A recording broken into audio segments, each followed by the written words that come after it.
Hello, everyone. We're Team CV2. My name is Claire, and today I'll take us through our proposed solution to tackle one of the biggest challenges in the cybersecurity space, collecting and dispersing information in a timely and secure manner that is trusted by the public. Next slide, please. And at the beginning of the COVID-19 pandemic, it was challenging for many health experts to share data and real-time updates on local regions with the public and international authorities. And subsequently, we saw a rise in misinformation about the pandemic, from the appropriate precautions, severity on the disease, to the vaccine efficacy. So to combat this problem, we proposed a solution where we built a secure and trusted communication platform that is powered by blockchain technology for the UN.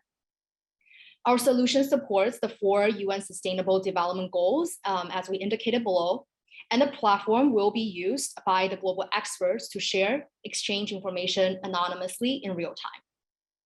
Next slide, please. And this is kind of a high-level overview of how the communication platform works. So the platform will support the communication between the global expert network, the UN, and the local government, where identity is managed by blockchain technology. So let's use COVID-19 as example. The UN will issue credentials to trusted field experts, healthcare professionals, who will be vetted and invited to join the network. And once they're part of the network, they can share information with the UN using an open, decentralized, secured messaging platform. This ensures 2 things. 1, the field experts can be anonymous and the data cannot be traced back to the particular individual. And second, no malicious actor can intercept and change information as the data is encrypted in transit. Then the UN will have a central repository for all the incoming data, and we'll have a dedicated team for content monitoring to ensure that there's no regional and industry regulations are broken. The UN can also share these information with WHO to validate and confirm the accuracy of these information in the case of COVID-19. Finally, the UN could also leverage this platform to share recommendations and guidance with local governments for more coordinated global actions to prepare what's to come. And it will provide more trust in the information source because it is UN verified, therefore reduces misinformation. Next slide, please. So now that I've shared a high-level view of what the solution is, in the final slide, I want to share how we're going to implement it. First off, I think it's important to identify the goal and what success looks like. So we have identified a few key metrics to track. 1 is the countries that have verified experts that measures the breadth of our global coverage. 2nd is number of verified experts within each country that can measure the depth of our global coverage. And finally is the reduced time to action, which measures how much faster we're able to get insights on the ground and create action plans and communicate to the local governments. On the top, you will see the key milestones that we have identified for the project, from planning, development, and recruiting the experts to launching and the platform maintenance.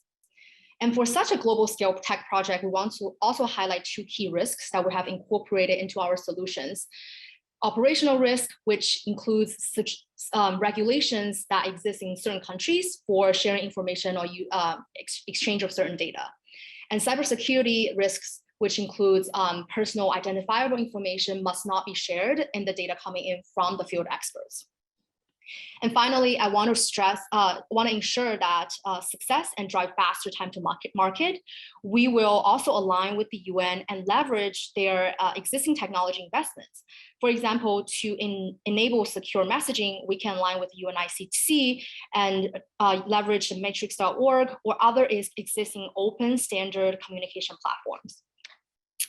So in closing, our solution of building a secure communication platform could be the first step to prevent misinformation. And the UN can use this platform to connect the global health community and serve the global citizens through the new variants of COVID-19 and future pandemics. And citizens can stay informed and rely on the UN as the one trusted channel for information throughout the COVID-19 pandemic and any future global events. Thank you. And now I will invite my teammates for Q&A. Thanks so much, Claire.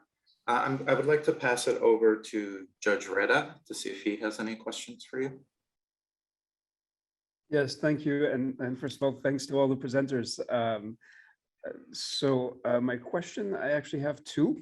So your initial sort of application of the solution seems to focus on sharing of global health expertise.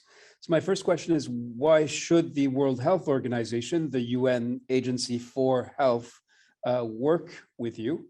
And how would you work with the World Health Organization, with WHO? Second question, in the pandemic, the most relevant expertise might come from non-traditional experts, people who are not identified as such, especially at the local level, who may know things that no one else does that are particularly important. So how would your system, which requires validation of identified experts, recognize and include non-traditional, non-conventional experts? Thank you. I can take the second one first, and Akshay and Rohit, if you want to address the first one. I think the second one is totally agreed. And so during our whole milestone, we have a particular phase for recruitment. And for that recruitment, I think this is, we're going to go with like two approaches, top down and bottoms up. So top down will be like, global marketing campaigns and showing that different countries that are part of the UN, that we're doing this, creating this global expert network. And bottoms up, we'll take nominations from local governments or agencies, just like you said, many kind of unconventional experts in the field that may not be, that we may not like be able to tap into from just global campaigns that the UN might be driving. So I think for this network, we certainly want to have a group of experts from different levels and different fields and different expertise. And in this case, we use COVID-19 as example, so it will be health experts. But for in the future, maybe there will be, other disasters that we wanted to prevent, that we can also invite other area and other expertise to join the network as well. Thanks. Yeah, and so it's a good question about how we collaborate. I think what we do is we have different roles. So the UNICC and the solution that we're providing is all about solving the problem of there are local on-the-ground experts that have not felt safe and have not been enabled to share information in its true form to enable decision-making through the UN and then coordinated with local organizations through the UN. And so the UNICC's role is to build that network and solve the problem of allowing trustable, verified information to come in to the UN system. The WHO would be a partner to actually take action on that data that's being collected, the data points collected, and then distribute that and inform their decision making. So it'd be two separate roles. One is the cybersecurity solution to get the data and trust it, and then the WHO and other organizations to actually take action on that downstream.